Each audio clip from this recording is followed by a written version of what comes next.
En 1948, un exguerrillero de 36 años fue instalado en el poder por la Unión Soviética al frente de un país pobre, destruido por décadas de ocupación japonesa y sin ejército propio. Su nombre era Kim Il-sung. 78 años después, el país que él fundó y que hoy gobierna su nieto, tiene la capacidad de lanzar un misil balístico intercontinental con una ojiva nuclear a cualquier ciudad de Estados Unidos. Y esto no es una exageración retórica. Es una capacidad militar real, comprobada, medida por agencias de inteligencia occidentales. Ese país es Corea del Norte, y su transformación de un territorio arruinado a una amenaza estratégica global es, quizá, uno de los casos más perturbadores del siglo XX y XXI, porque desafía prácticamente todo lo que solemos creer sobre cómo funciona el poder en el mundo moderno. Nos han enseñado que solo los países ricos pueden tener armas nucleares, que solo las economías avanzadas pueden sostener programas militares de este nivel, que la miseria interna y el poder militar externo son básicamente incompatibles. Corea del Norte demostró que todo eso es mentira. Con un PIB total menor al de una ciudad mediana de América Latina,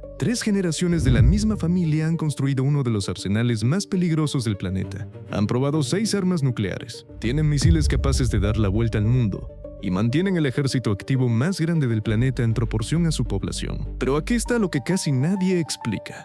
Detrás de esto no hay una nación funcionando racionalmente. Hay una decisión tomada por un hombre hace más de 70 años. Una decisión que sus hijos y nietos siguieron ejecutando con una obsesión que ninguna otra dinastía política moderna ha igualado. Hoy vamos a recorrer cómo esa dinastía construyó, paso a paso, la máquina militar más incómoda del siglo XXI. ¿Y por qué? A pesar de todas las sanciones internacionales, todos los tratados, todas las cumbres diplomáticas y todas las presiones económicas, hoy tienen más capacidad militar que en cualquier otro momento de su historia.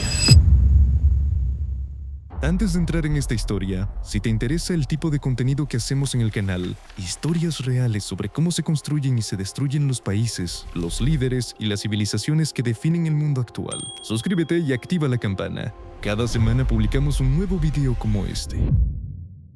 La historia del programa nuclear norcoreano no empieza en Corea del Norte, empieza en Moscú. En 1956, la Unión Soviética y Corea del Norte firmaron un acuerdo de cooperación que, en su momento, pareció completamente inofensivo.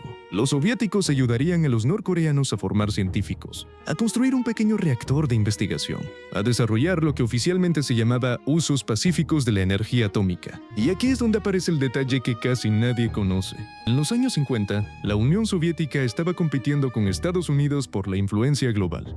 Y como parte de esa competencia, ofreció a varios países aliados, incluida Corea del Norte, acceso a tecnología nuclear pacífica, con la esperanza de ganar aliados ideológicos. Los soviéticos entrenaron directamente a los primeros científicos nucleares norcoreanos, los llevaron a Moscú, les dieron acceso a las instalaciones de investigación soviéticas más avanzadas, y en la década de 1960, los ayudaron a construir el complejo nuclear de Yongbyon, la instalación que, décadas después, se convertiría en el corazón del programa de armas nucleares de Corea del Norte. Aquí está el punto que pocos entienden. El programa nuclear norcoreano no fue construido por norcoreanos actuando solos. Fue construido en su base tecnológica inicial con ayuda directa de la Unión Soviética.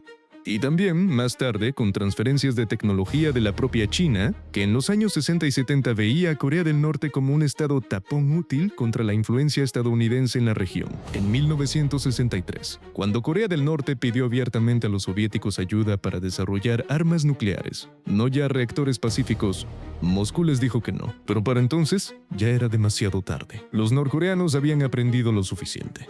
Ya tenían científicos formados en Moscú, ya tenían la infraestructura básica, ya tenían el conocimiento para continuar solos. Y en las siguientes décadas, con paciencia extrema, iban a convertir esa base heredada en algo que ninguno de sus antiguos benefactores había planeado.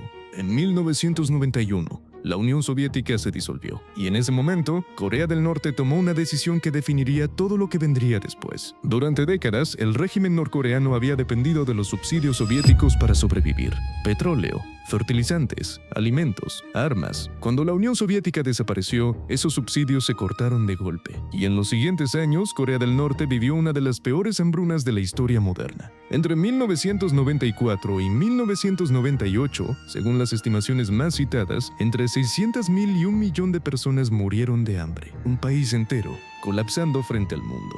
En ese momento, cualquier gobierno racional habría redireccionado todos los recursos disponibles a alimentar a su población. El régimen norcoreano hizo exactamente lo contrario. Aceleró el programa nuclear. El régimen norcoreano vio lo que había pasado en el mundo después de la Guerra Fría. Vio cómo Saddam Hussein, que no tenía armas nucleares, fue derrocado por Estados Unidos.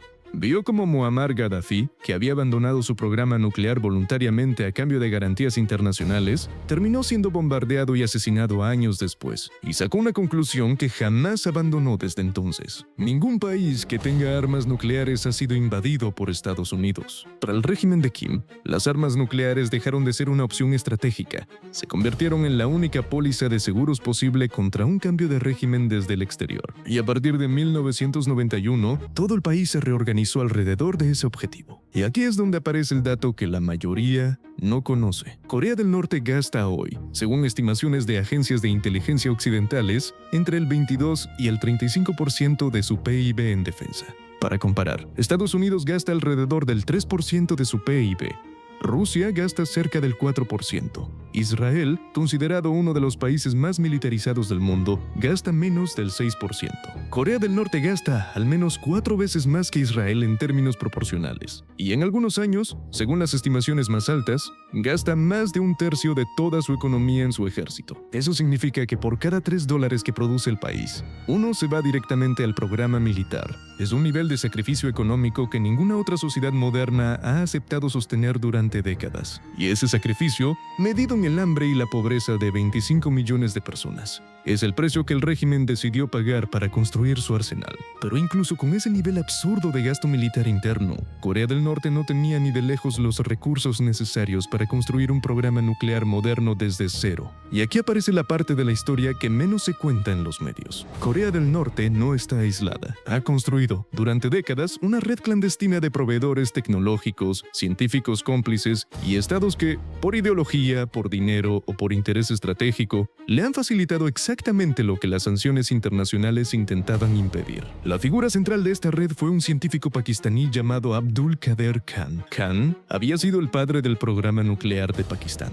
Y en las décadas de los 80 y los 90, operando desde su posición como uno de los científicos más respetados de su país, montó una red privada de venta de tecnología nuclear que se extendió por al menos 3 continentes. Corea del Norte fue uno de sus clientes principales. Según investigaciones posteriores del gobierno pakistaní y de agencias occidentales, Khan proporcionó a los norcoreanos diseños de centrifugadoras de uranio, especificaciones técnicas de armas nucleares e incluso, según algunas fuentes, diseños de ojivas nucleares completas. Y a cambio, Corea del Norte le proporcionó a Pakistán tecnología de misiles balísticos, un intercambio directo entre 2 programas nucleares clandestinos que operaban al margen del sistema internacional. Pero la red no terminaba con Khan.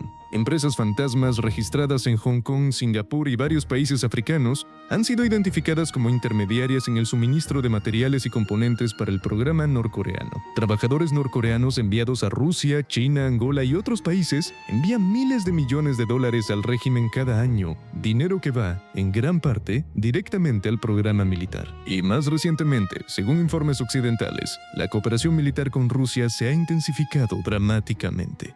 Desde 2022, Corea del Norte ha estado enviando millones de proyectiles de artillería a Rusia para la guerra en Ucrania y recibiendo a cambio, según agencias occidentales, tecnología avanzada de satélites, defensa aérea y posiblemente componentes relacionados con su programa nuclear. Aquí está el punto que nadie quiere admitir. Corea del Norte no logró todo esto sola. Lo logró porque en el mundo real, incluso con las sanciones internacionales más duras jamás impuestas, siempre hay alguien dispuesto a vender lo que otro necesita comprar, si el precio es correcto o si la conveniencia estratégica es suficiente.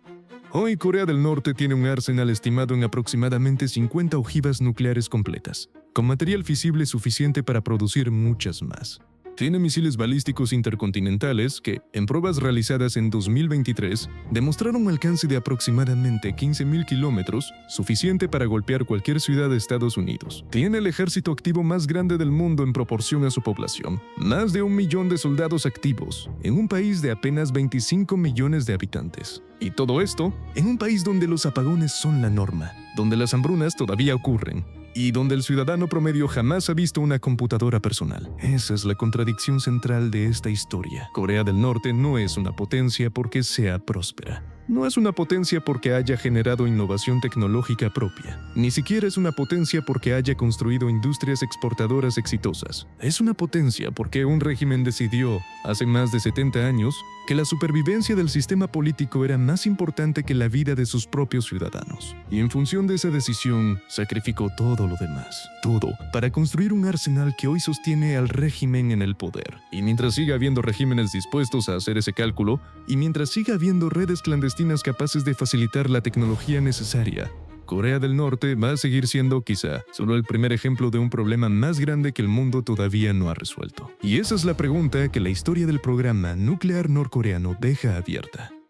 ¿Cuántos países más van a tomar el mismo camino antes de que el mundo entienda que las sanciones y la presión internacional por sí solas no han logrado detener a ninguno de ellos? Cuéntanos en los comentarios qué otro caso te gustaría que analicemos. Y nos vemos en el siguiente.